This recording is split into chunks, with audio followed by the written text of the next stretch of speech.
let's see. This apparently should be working. It's been one of these on again, off again moments. There you go. Well, now I'm on here. But I'm not. Apparently somebody's ringing some wind chimes as well. Yeah. You should be. Do you see nothing? You must be lying. Oh, here we go. Yay! Finally! Finally, it's all happening. It's all worked. Anybody would think it's a Mercury retrograde. Well, good morning. A slightly somewhat late and frustrating Elevensies with Lisa Anton. False start Elevensies with Lisa and Anton. Yes. Unfortunately, we're online, we're offline, we're online, we're offline, we're online, we're offline. Oh my God. So you've gotten yourselves all confused trying to watch us, but you know, hey, nothing ventured, nothing gained. Hopefully you'll... apparently Skittle wants to be the guest. Apparently, because, I don't know. She's all obsessed. It's all too confusing, this brutal abusing. That's all I can say. All right. So good morning. Good morning. A happy Monday. Happy Monday, which means it's Moon Day. Magickal Moonday. Magickal Moonday. So what are we going to talk about, Magickal Moonday? Right. Well, the first thing I'd like to talk about is the Scorpio full moon that's coming. Should we run and hide? It might be making some very difficult aspects the day before, the day of, and the day after. Uh-oh. So you want to kind of be prepared to not make a ton of intense work for yourself on those couple of days. Oh dear. Good morning, Gilda. Oh dear. You know, just kind of keep yourself a little mellow so you have space to step back and breathe. To bravely run away. All right. So we thought that today we would talk about moon signs. Moon signs, yes. Because the moon governs our emotions, right? So most everybody knows their sun sign, right?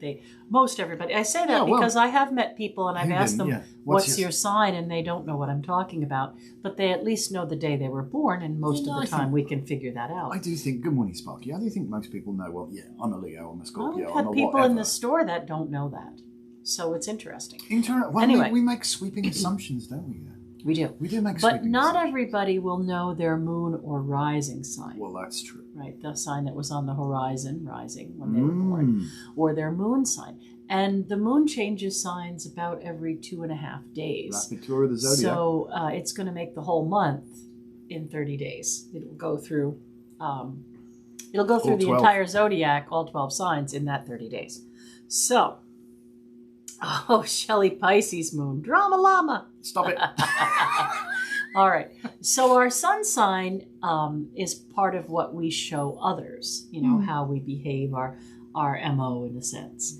But our moon sign is more like our secret self and how what lies beneath. Yeah, our shadow self and how we're reacting or responding. So we really do need to kind of pay attention to our moon sign and keep it in check, So for me personally, I have Cancer Moon, which means I feel like I have to mother everyone. Now, because I'm an Aquarius, it might be a little bit of tough love, but I definitely feel like I have to mother everybody. I'm always like trying to nurture this or grow that or take control of this and just, like mother everyone. So stick a band-aid on it, but sometimes with a slingshot, is it? Or a catapult? No, not like that. And Anton and I are opposite sun signs. I'm Aquarius and he's Leo. We're also opposite moon sign because I'm Cancer and he's Capricorn. We oppose each other a lot, don't we, actually? So, Capricorn moon tends to be much more patient and practical. Yeah, practical. Where Cancer moon just, wants to see it happen. So yeah, but I think, Capricorns take a bum rap sometimes. I think their emotions run really, really, really deep. I mean, very sort of hard to get to. Capricorn moon isolates, but they do. Yeah, balance out the scales, the two. You're right, Sparky, because, the magic is one by itself achieve nothing, two opposition, ouch, painful. But resolution of opposition. Compromise, yep. Resolution of that's where all the magic comes from. That's where it is. So, Yeah. So yeah, go on. Shelley says, "Oh my, Cappy Moon," and Bridget says, "Good morning, cute kitty." This little kitty is so tiny, but she's like 10 years old. Her name is really Morgan, but we call her Skittle because she has kind of like Fruit Loops for brains. She's kind of Skittles. She's the spawn of Satan. She's tiny, but she has Napoleon syndrome. Squeezed from the butt cheeks. Anyway, of Satan. So Aries Moon. Oh. Aries Moon can kind of make people fight everything. A little extra aggressive, right? Because Aries is Mars. the warrior ruled by Mars. So if you have Aries Moon, sometimes you think you can solve a problem by being angry. That's not always a good thing. Taurus Moon. Obstinate sometimes. Taurus loves beautiful things. Undoubtedly ruled by Venus. And Taurus Moon could make you overspend depending on your sun sign. Emotional shopping. Yeah, exactly. Right? This is my support shiny kit. Gemini Moon. Okay. Gemini Moon you need two of everything. Makes us want to have two of everything, including relationships sometimes, because we don't want to be alone. Gemini Moon really does not want to be alone. Cancer Moon wants to mother everybody. Right? Leo Moon needs all the attention. And they will go home and say, "Oh my God, I don't think people spoke to me enough or looked at me enough," or, they get all emotional about that. She's punning the crap out of Leos here. I just want to say that. Bridget says, "I'm Libra and my fiance is Scorpio. I need to find out my sun sign." Well, Amber, are you on the cusp? Because if you just tell us what your birthday is, we might be able to tell you your sun sign. Yeah, unless you're really close, then we're going to have to go, do a chart or something. So, Virgo Moon. Practical again. They calculate everything. Very critical, perhaps. Very critical, very calculating. And also because you've got that reflection of the moon, I'm sorry, but you've got, the moon is a reflection of the sun. You can also see that in Virgos, with a Virgo moon, they really don't like to be criticized as well. You've got that kind of, reflection thing of the focus and the sort of inquisition of Virgos, for want of a better word. But if you sort of really focus on them, they don't like to be criticized. That's Virgo moon. Yeah, that Virgo moon, I think, So it's kind of interesting that it always pays that way, But yeah, continue. Sorry. So you're saying Virgo moon versus Virgo sun opposite, or are you saying Virgo moon versus Pisces sun? No, I'm saying with the moon placement, it can also indicate a quality within yourself. So it's like a Virgo sun might be, we've got to organize everything. We've got to get, we've got to. I see, against sun. Okay. But when you've got that sort of as a moon quality, it's almost like you're super sensitive if somebody criticizes you over it as well. Right. Yeah, Virgo moon does not like to be criticized. Virgo sun doesn't really like to be criticized either. But they do criticize others. What you got there? Amber is 116. She's definitely Capricorn, Shelley, for sure. Yeah. All right then. All right. Virgo, Libra. So yeah. Now Sparky. No, we did a Virgo moon with Sparky. So yeah. So Libra. Who was saying they've got a Libra moon? Who said that? Nobody? I don't know if they're talking about the sun or moon. So. Okay. Well, balanced peacekeeper. Definitely the peacekeeper. Well, Libra would be we're talking about emotional now, not sun sign. We're talking about moon sign. So Libra moon would be very disturbed by people who were arguing or overreacting, and they would really put on their, lawyer captain kind of energy to make things be harmonious.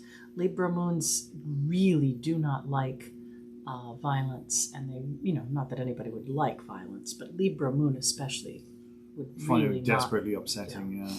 So Scorpio moon. Morning, Stevie. I think we've got a new viewer. Hello, right. welcome to our welcome to our channel, and please like, comment, and subscribe. That's wonderful. So Stevie Pam says Scorpio moon here, undercover prankster. Pissed me off. You might get stung.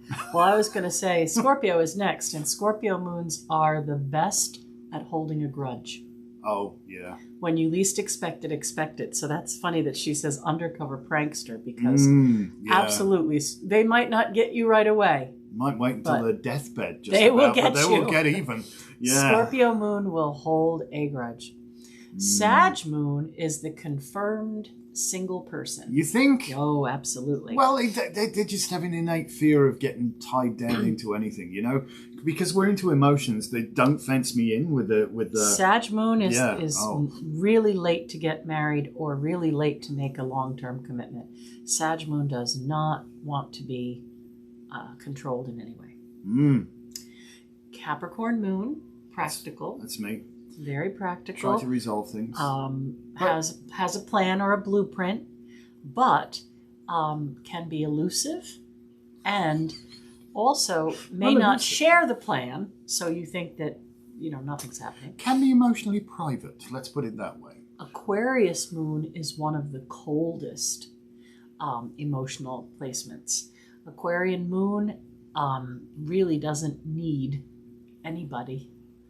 You know, now unlike Sag Moon is very happy around people, but doesn't want to make a commitment. Aquarius Moon, as a fixed moon sign, Aquarius Moon would like a relationship, but really doesn't need one. And Pisces Moon is, I'm sorry, Pisces Moons are the drama llamas, because Pisces is ultra sensitive. And now you're going to put that ultra sensitivity into the moon, and it usually manifests in one or two ways. It's going to go to 11. It usually manifests. The Pisces moon usually manifests in a poor, pathetic me kind of scenario, where the person does the martyr thing and you know, feels very hurt, or goes overboard feeling hurt on behalf of others. Yeah. My Pisces moon does not like drama. Oh, well, that's the being hurt on, yeah. So moon signs are very tricky to navigate. They are. And there's some really great book out there. It's probably out of print now because... Oh, good. Well, let's advertise that. But well, no, I'm just saying you can find it somewhere. It's called Sun Sign, Moon Sign. Okay. So you can look up your combination. Oh, okay. But it's, you know, oh God, it's probably 25 or 30 years old. It's one of the first. It's one of the first astrology books I bought. I read this when I was 11. Yeah, no, it's actually probably a little over. Well, I bought my first astrology book at 12. Oh, see, I wasn't far wrong. So that was 45 years ago. I wasn't far. You know, you're not supposed to tell people that. So if you look for it, it's called Sun Sign, Moon Signs. And you could pick a copy up probably at a used bookstore or Amazon or something. Maybe. And it's a really good perspective on putting together that combination. We should check. We should go on to Edelweiss and see if it exists still. If it does, we could get some for the shop. I would love to do that. I would love to be able to source the good books rather than some of the regurgitated ones we have now. Yeah. Hey. You know, it's okay. I think it's important that people write books. I think that's good, you know, and being authors ourselves, we'll strongly defend that. Melanie posts Abe Books, a good place to shop for out of print books. Oh, well, there you go. The only astrology book you'll ever need is okay, but it's a lie because you still need an ephemeris. It's not the only astrology book you'll ever need. But it is a good book, Pam, yes. I would recommend, better than that, I would recommend The Astrologers Handbook by Louis Acker. Do you know what? As one I would strongly recommend, and it's not actually a book, but yeah, hold that thought. But the Black Moon astrology cards for somebody, if you really want like a quick and dirty and a very visual kind of thing to get an understanding. If you're looking to learn astrology, Black Moon astrology cards are very good. They're an oracle. But I wanted to finish about the Louis Acker book. Louis Acker is an astrologer in Colorado. You can find him on Facebook, and he used to work at the Awareness Shop. Holy man. Louis Acker, yeah. I didn't know that. Long before you, yeah. See, I'm a newcomer. In fact, Louis is the guy that did my chart and said, "Oh, you're going to get a computer," and I said, "You're out of your mind." Oh, so he was the one who told you again. Yeah. She's finished. Okay. So, the Astrologer's Handbook by Louis actually gives you the ability to cast a chart by hand, but you have to be good at math. Well, don't you teach a course on that? I do teach a course. When I teach my astrology course, that's essential reading. I include that book as essential reading, yes. But you still need an ephemeris. The only astrology book you'll ever need is okay, but you can't really figure out your moon sign from there if you're cuspy. And, as far as I'm concerned, there is no such thing as I'm both. You are either the last degree of, Taurus or the first degree of Gemini. You're not a Taurus Gemini or anything like that. So you really need to figure out what degree you are to figure out your sun sign or moon sign or rising sign. It's true. But I mean, it is also an arc, and because of that, you do get an element of blending, where you get that sort of things, but you're definitely one or the other. You're definitely one or the other, and the blending that you're seeing changes. is the degree or decadent, not so much the sign before. All right. So Gilda asks, how do you find your moon sign? Does anyone know? Well, actually, just go Google it. Google the day you were... there's a place called Astro Cafe. Yeah, and you can get a chart done there. Pop your stuff in. And the moon will look like a crescent moon. The glyph next to it is the sign for the planet. And then you can see where your moon is. So it's a really good indicator of how you're going to emotionally process something. Yes. Right? Moon emotions. Yes. Basically, if we thought of all the points in our chart as perspectives, right, that you see from where you're standing, your moon sign tells us your emotional vision. What is in your vision emotionally? What can you comprehend emotionally, and how would you process it emotionally? As opposed to your sun sign or your or any of the other, your Mercury, how you're going to think about it, Mars, how you're going to act on it, Venus, what's going to bring you pleasure, those kind of things. So in the astrology class that I teach, it's 12 months long, and we do it a piece at a time. We learn how the glyphs look and why, and then, it's a process. There is some ear bleeding involved. Yeah, it's a big process. Anybody who's taken the class, though, has always told me that they really loved it, because we start out knowing nothing about astrology. Maybe you don't even know your moon sign, and you end up being able to write a horoscope, and that's where we're at now. We're finishing this class. Exactly. And you know what, though? Astrology is itself this incredible esoteric science. And it's been around for millennia, as long as we've been able to look up to the skies and observe stuff. You start to realize, when that happens, this happens. And you get this correlation, and this is where that empirical evidence over the millennia has been brought together. And you can tell somebody, but you can look at their chart and you can say, I bet this person's blah, blah, blah, blah, blah, blah, blah. And they go, my God, how did you know that? You look at your chart and say, oh, you're a nurse, you're a teacher, you're a lawyer, It's spooky. It's quite spooky. Shelley says astrology is a life study. It sure is. It is. But it's a worthwhile course of study, and it's something I think that people could glean a lot from. My favorite subject: as above, so below. Absolutely, as within, so without. As the universe, so the soul. That's correct. It is. It's all a microcosm, macrocosm. It's amazing when you start to look at things. And again, Skip comes up. He's coming up a lot of late. I love we this. miss Skip terribly. We'll tell the story of him. We should. But yeah, he said, look again and you'll see more. Lather, rinse, repeat. Yep. The more you look, the more you see. And also an Aquarian. Oh yeah, hell of a fella. Honour him greatly. So anyway, fantastic. I suppose it's time for card of the day. Yeah, well, we started out well late because we were technology fought us bitterly today, and you would think it's a Mercury retrograde, but it is not.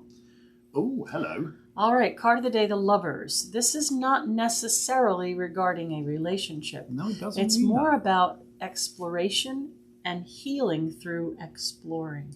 Right, this is Archangel Raphael, which is known as... Sorry, I just had a really naughty thought of a game of doctors and nurses then, but no, let's not do that. Okay. This is Archangel Raphael, God's healer. I'm totally not on your wavelength. Oh, gosh. All right, then. So my reading for you for today is go ahead and explore something new. Think about it and let yourself open up to the healing that comes from that knowledge. Your reading for today? Yes, lovers, learning through exploring. Never mind. So moving on.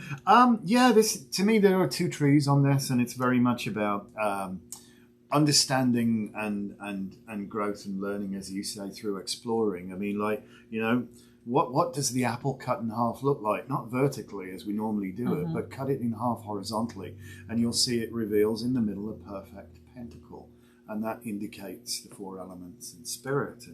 And there, hang on a minute, there's more to this than meets the eye, and there really is. There's much, and yeah, we could talk about this card for weeks, but we don't have weeks to talk about this card. No, what's your reading for them for today for this card? Look and you'll see more. Okay. Exactly that. Look again and you'll see more. And I think this very much is that. And look about, something jars you in a relationship. Why? What's jarring you and why? This is important. And that relationship doesn't have to be, no, this is not a necessarily lover's relationship. Right. So whatever it is that you come across that makes you go, oh, anything that you're in a relationship probably a lesson you haven't learned yet. Yeah. It is. It's jarring you for a reason. So look again, and you'll see more. And it really is that wonderful get your mind out of the gutter, Heaven says to me. Yeah, I'm sorry. She got you. Okay. Well, I'm just smutty. I can't help it. It's we're British, of course. I don't do smut. Okay. Just a reminder to tune in every morning at 11 and watch Elevensies with Lisa and Anton Stewart. Please. Thank you so much for your participation. Like, comment, subscribe. Have a great day. It's going to be a fantastic day. Peace. Hopefully we can make technology work tomorrow better than we did today. Thank you so much for watching.